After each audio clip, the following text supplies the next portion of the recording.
예, 주님, 우리의 찬양을 주의 병에 담으소서. 찬송가 338장으로 하나님께 찬송 올려드리겠습니다.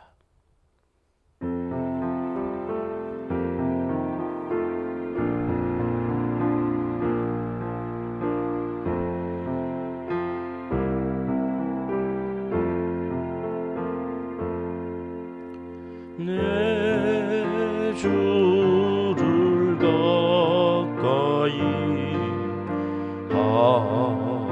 하게 함은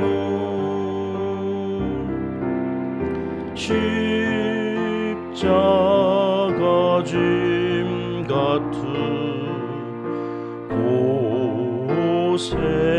고생이나 내 인생 소원은 늘 찬송하면서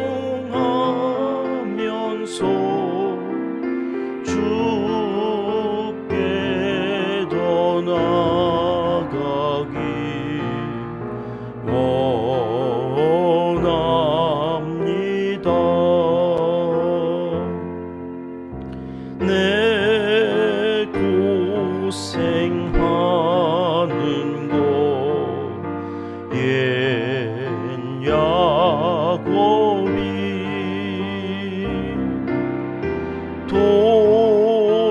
돌베개 베고 잠 갔습니다.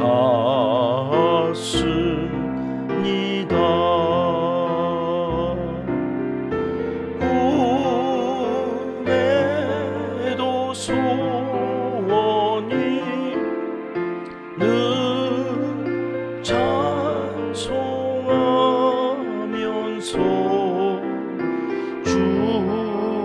주께 더 나아가기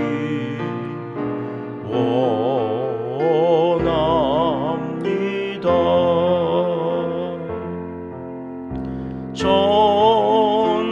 전성에 가는 길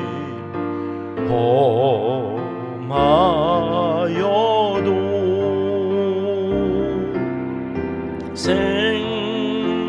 생명길 되나니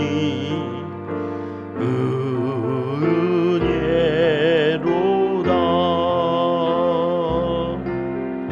천사 날 부르니 늘 찬송하면서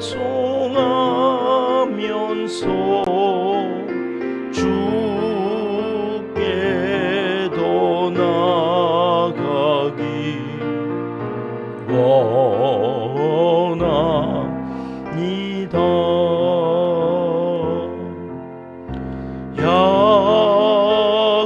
야곱이 잠깨요 일어나노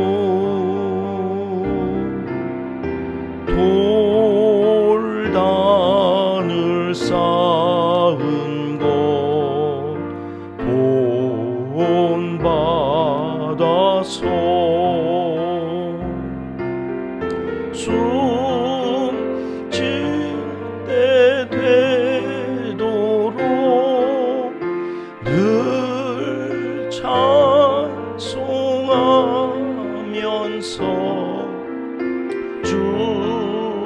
주께 더 나아가기 원합니다.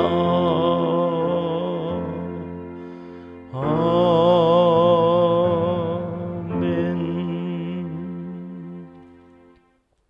주님, 우리의 기도를 주의 병에 담으소서. 기도문으로 함께 기도하시겠습니다. 참 좋으신 우리 아버지 하나님, 지난밤에도 안식하게 하시고 단잠 자고 일어나 첫 시간을 예배로 시작하며 하나님께 가까이 나아가게 인도하여 주시니 감사합니다. 내 평생 소원이 주님을 늘 찬송하며 주님께 더 가까이 나아가는 것임을 고백하며 오늘도 하나님을 경배하오니 우리의 예배를 받아 주시옵소서. 야곱처럼 너무 인생길 돌아가지 않도록 모든 걸 내려놓고 말씀에 순종하며 참된 믿음으로 살아가는 하나님의 사람이 되게 하여 주시옵소서. 오늘도 여기 은평교회를 주목하여 주시고 선교와 구제에 힘쓰며 이 땅의 가정을 살리는 아름다운 사명을 감당하기 원하여 기도하며 나아가오니 모든 것을 감당하고도 남음이 있는 힘과 지혜와 영력을 허락하여 주시옵소서. 일꾼을 보내주시고 우리 안에서 잘 양육하여 주님의 제자로 부르심을 받아 한국교회는 물론 이 나라 이 민족 가운데 모든 영역에서 없어서는 아니 될 귀한 일꾼으로 쓰임받도록 역사하여 주시옵소서. 우리 은평교회는 처음부터 하나님께 가지고 갈 이야기를 만드는데 최선을 다한 은혜와 평강 공동체입니다. 더만 아름답고 행복한 이야기들로 풍성하게 채워주시길 소원합니다. 모두가 입만 열면 교회 자랑, 하나님 자랑, 예수님 자랑하는 은평의 가족들이 되게 하시고 어린 자녀들을 축복하며 너나 할 것 없이 모두가 다음 세대 자녀들의 자존감을 키워주는 본을 보이는 신앙 공동체를 이루게 하여 주시옵소서. 세상이 악하여 어둠의 영들에게 유혹을 많이 받고 있습니다. 우리의 자녀손들에게 분별의 영을 허락하여 주시고 거짓과 탐욕과 타락한 세상의 문화에서 방황하지 않도록 우리 부모된 어른들이 바른 본을 보이고 거룩한 주님의 성도로 성별된 삶을 살아가도록 도와주시옵소서. 날마다 기도합니다. 선교사님들과 농촌교회, 개척교회 사역자들을 기억하여 주시고 함께하여 주시옵소서. 저들의 기도에 응답하여 주시고 필요를 채워주시사 복음을 전하는 사역을 잘 감당하도록 도와주시옵소서. 대통령을 의시한 책임 있는 지도자들에게 지혜를 허락하여 주시고 어렵고 복잡한 문제들을 풀어갈 전문가들과 나라와 국민을 위해 땀 흘려 일하는 성실함을 보여줄 수 있도록 은총을 베풀어 주시옵소서. 한국 교회의 지도자들에게도 하나님을 두려워하며 정의와 정직을 온전히 삶에서 실현해 갈 수 있도록 순전한 믿음을 허락하여 주시옵소서. 하나님을 사랑하는 자, 곧 그의 뜻대로 부르심을 입은 자들에게는 모든 것이 합력하여 선을 이루어 주실 줄 믿습니다. 하나님이여 우리에게 은혜를 베풀어 주시옵소서. 예수님의 이름으로 기도합니다. 아멘. 이 새벽 주시는 하나님의 말씀은 창세기 28장 13절로 15절까지 말씀입니다. 함께 읽습니다. 또 본즉 여호와께서 그 위에 서서 이르시되 나는 여호와니 너의 조부 아브라함의 하나님이요 이삭의 하나님이라. 내가 누워있는 땅을 내가 너와 내 자손에게 주리니 내 자손이 땅의 티끌같이 되어 네가 서쪽과 동쪽과 북쪽과 남쪽으로 퍼져나갈지며 땅의 모든 족속이 너와 내 자손으로 말미암아 복을 받으리라. 내가 너와 함께 있어 내가 어디로 가든지 너를 지키며 너를 이끌어 이 땅으로 돌아오게 할지라. 내가 내게 허락한 것을 다 이루기까지 너를 떠나지 아니하리라 하신지라. 아멘. 야곱은 어찌했든 아버지 이삭으로부터 축복을 받았습니다. 아버지에게 축복권이 있기에 하나님께서 세워주신 질서에 따라서 분명히 장자의 축복을 둘째인 야곱이 받은 것입니다. 그런데요, 여러분, 야곱이 복을 받아야 하는데 오늘 본문에 오면 야곱이 졸지에 노숙인이 됩니다. 쫄딱 망한 거죠. 형을 속이고 아버지를 속여서 축복을 받은 야곱인데 잘 돼야 되는 거 아닙니까? 이제는 일사천리로 시온의 대로가 열려서 그 가는 길이 형통해야 되는 거 아닙니까? 잘 먹고 잘 살아야 되는 건데 그러려고 그렇게 길을 쓰고 속이고 속여서 그래서 축복을 받은 거 아닙니까? 근데 그의 인생이 이상하게 돌아가기 시작합니다. 목숨 걸고 축복을 받았으니 이제 인생이 술술 풀려야 하는데 어찌 된 게 노숙자 신세가 되고 만 것입니다. 동생에게 속은 줄 알고 에서가 야곱을 죽이겠다고 어찌나 화를 내는지 부모 입장에서 이 아들을 여기에 두었다가는 이 아들은 살인자가 되고 이 아들은 또 죽을 것 같으니 에서가 야곱을 죽이지 못하도록 야곱을 외삼촌 라반의 집으로 피신시키자. 이것이 이삭과 리브가가 나눈 이야기였습니다. 그래서 아버지의 보호 아래에서 그리고 엄마의 품 안에서 편안히 살던 야곱이 이제 720km나 떨어져 있는 외삼촌 라반의 집으로 피신하기 위해서 길을 떠난 내용이 오늘 28장에 기록되어져 있는 내용입니다. 이렇게 인생에 꼬일 줄 알았더라면 야곱이 그렇게 길을 쓰고 아버지에게 축복받으려고 하지 않았을까? 그런 생각도 좀 들고요. 나라면 그때 어떻게 했을까? 이게 이렇게 되어줄 줄 모르고 야곱은 그렇게 길을 쓰고 아버지에게 아버지도 속이고 형도 속이고 엄마와 그렇게 이 분란을 일으키려고 굳이 하지 않았을까? 어떤 마음으로 했을까? 그런 생각들을 하면서 오늘 본문 말씀을 살펴보았습니다.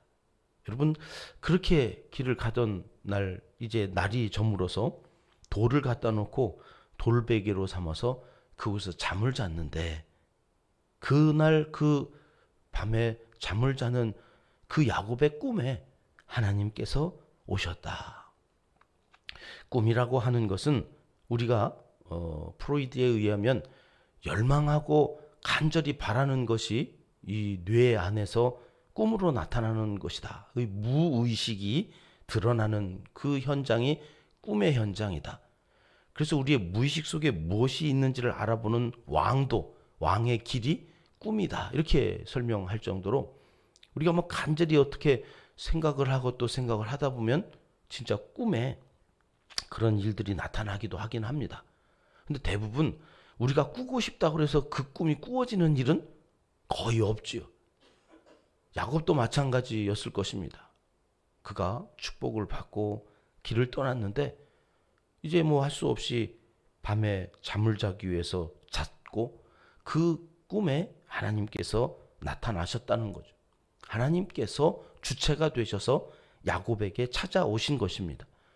야곱이 나 오늘 잘 때 하나님 좀 나타나 주세요. 이렇게 막 생각을 하고 잔 게 아니라 피곤해 지쳐서 720리 길을 신학자들에 의하면 약 20일 동안에 걸어서 갔다는 거예요. 20일 동안에 720km를 가면 몇 킬로를 하루에 걸어서 가야 되는 걸까 생각을 하는데 저희 숫자가 약해가지고 도대체 몇 킬로 하루에 걸었을지 답이 안 나오는데 내일 알려드릴게요. 제가 계산을 해가지고 도대체 그렇게 걸어갔으니 밤에 무슨 하나님 오세요 이런 기도를 하고 잤겠어요. 골아 떨어졌겠죠. 골아 떨어졌어요. 그러니까 그 밤에 하나님께서 의도적으로 야곱을 만나 주셨다. 우리는 그렇게 볼 수밖에 없습니다. 그곳에서 하나님을 만난 야곱이 잠에서 깨어 일어나서 이곳을 베델이라 하나님의 집이라 이렇게 이름했다는 것이죠. 그러면서 깨달은 것이 있습니다. 내가 혼자 가는 것이 아니었구나. 하나님께서 나타나셔서 그 꿈에 약속해 주신 그 하나님의 말씀은 이미 아브라함 때에 아브라함이 롯과 헤어져 가지고 그 상실감에 실망하고 있을 때 나타나셔서 하셨던 말씀이 그거 아닙니까? 동서남북을 바라보라. 그 말씀이 오늘 말씀에도 반복되고 있습니다. 그러니까 아브라함과 이삭의 하나님이 그 아브라함과 이삭에게 약속하셨던 두 가지 언약이 있습니다. 뭐죠? 땅을 주고 자손을 주겠다. 땅과 자손에 대한 이야기가 앞으로 계속 나올 거라고 아브라함 때 말씀드렸지 않습니까? 오늘 이 야곱에게도 하나님이 그렇게 말씀하시는 겁니다. 나는 아브라함의 하나님이고 이삭의 하나님이야. 네 할아버지, 네 아버지의 하나님인데 너에게도 아버지와 그 할아버지에게 했던 그 약속 그대로 유효하다. 그 하나님이 내가 너의 하나님이 되어주겠다. 그러면서 땅과 자손에 대한 약속과 더불어서 오늘 야곱에게는 한 가지 더 약속해 주시는 것이 있습니다. 그것이 임마누엘의 복입니다. 15절 말씀 우리 한번 같이 더 읽겠습니다. 내가 너와 함께 있어 내가 어디로 가든지 너를 지키며 너를 이끌어 이 땅으로 돌아오게 할지라. 내가 내게 허락한 것을 다 이루기까지 너를 떠나지 아니하리라. 너와 함께 있고 너를 떠나지 않겠다. 이게 무슨 약속이에요?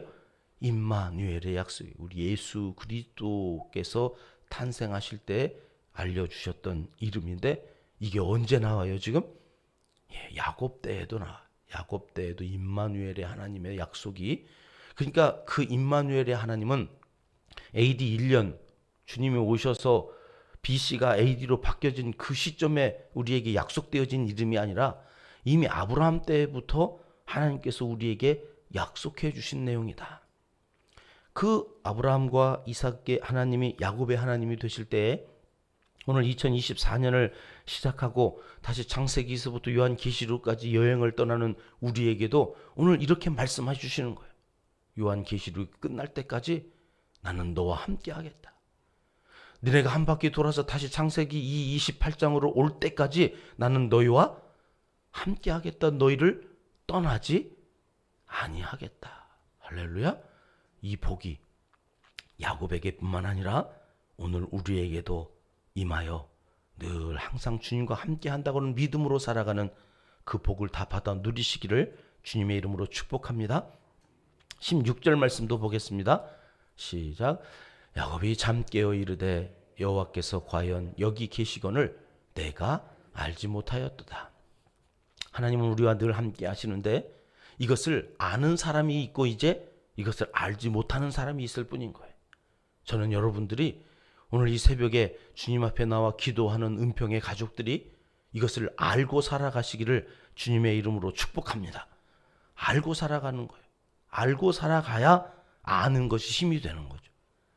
그것을 알고 살아가는 사람이 복이 있는 거예요. 야곱은 여지껏 그걸 모르고 살았단 말이에요. 여러분, 그래서 저는 야곱이 이제 이걸 알았으니 하나님을 의지하고 살아가야 되지 않나? 그런 생각을 하는데 야곱은 어느 때까지 그것을 알고서도 하나님을 의지하지 않고 자기 힘으로 살아가려고 하는지 이제 내일 29장에서 살펴보게 됩니다. 여러분, 잊지 마시기 바랍니다. 이걸 알고도 야곱은 여전히 그 이름대로 야곱처럼 살아가요. 야곱이라는 이름이 사기꾼이라는 이름이거든요. 속이다, 발 뒤꿈치를 잡다. 이게 자기 힘으로 살겠다는 이름이거든요. 내 힘으로 살아서는 여러분 끊임없이 고난의 연속일 뿐인데 야곱은 그것을 오늘 알지 못하였도다. 이 말이 가만히 보니까 알았다는 말이 아니라 알지 못하였다는 말이에요. 그냥 알지 못하고는 아무 의미가 없는 거예요. 그러니까 알지 못하고 끝나는 인생이 아니라 알고 끝나는 인생이 돼야 되는 거예요. 이 말을 이렇게 있으면 얼마나 좋았을까요? 하나님이 여기 계신 것을 이제는 내가 알았도다.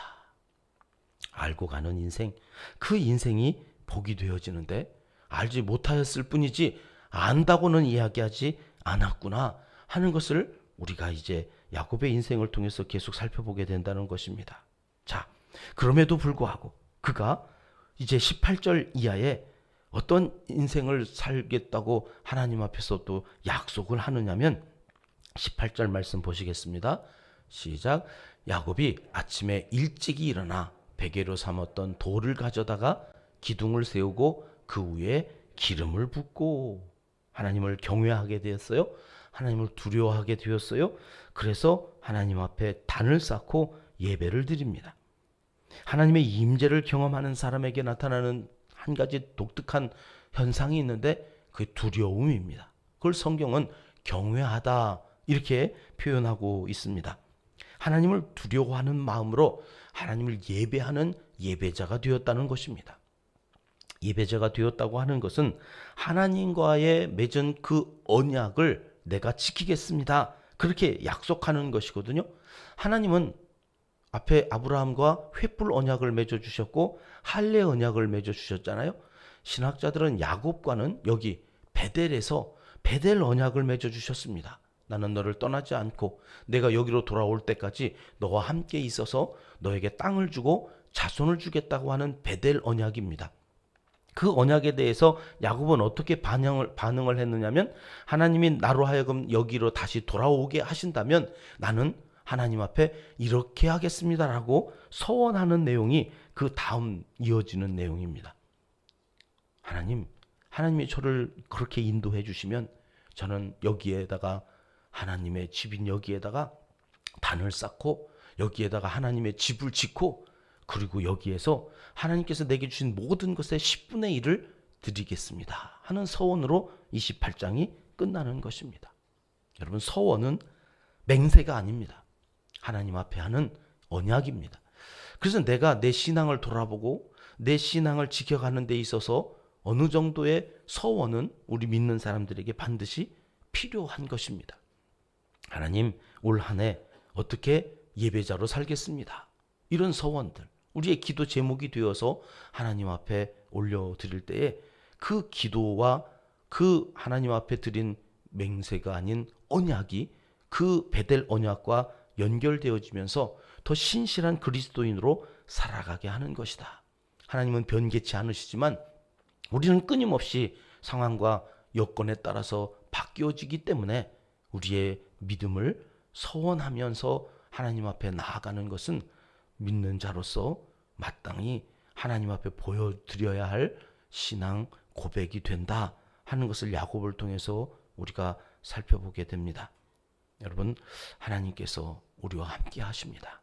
오늘 하루도 그 믿음으로 그 사실을 고백하며 내가 압니다, 알고 오늘 하루를 살아가겠습니다, 이렇게 기도하고 나아가셔서 하나님이 주시는 큰 은혜가 넘치는 복된 날 되시기를 하나님은 이 시간 간절히 원하시고 계십니다.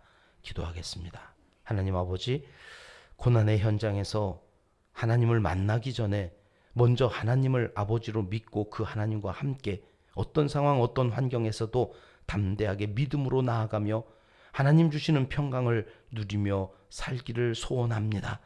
아직 하나님을 믿지 못하는 가족들까지도 하나님 찾아가 주시고 저에게 나타나 주시고 저에게 임마누엘 하나님을 알게 하셔서 주님 앞에 함께 나와 예배하는 기쁨을 맛보는 안평에 속한 모든 가정들, 가족들 되게 해 주시옵소서. 예수님 이름으로 기도드리옵나이다. 아멘. 주님 가르쳐 주신 기도입니다. 하늘에 계신 우리 아버지, 아버지의 이름을 거룩하게 하시며 아버지의 나라가 오게 하시며 아버지의 뜻이 하늘에서와 같이 땅에서도 이루어지게 하소서.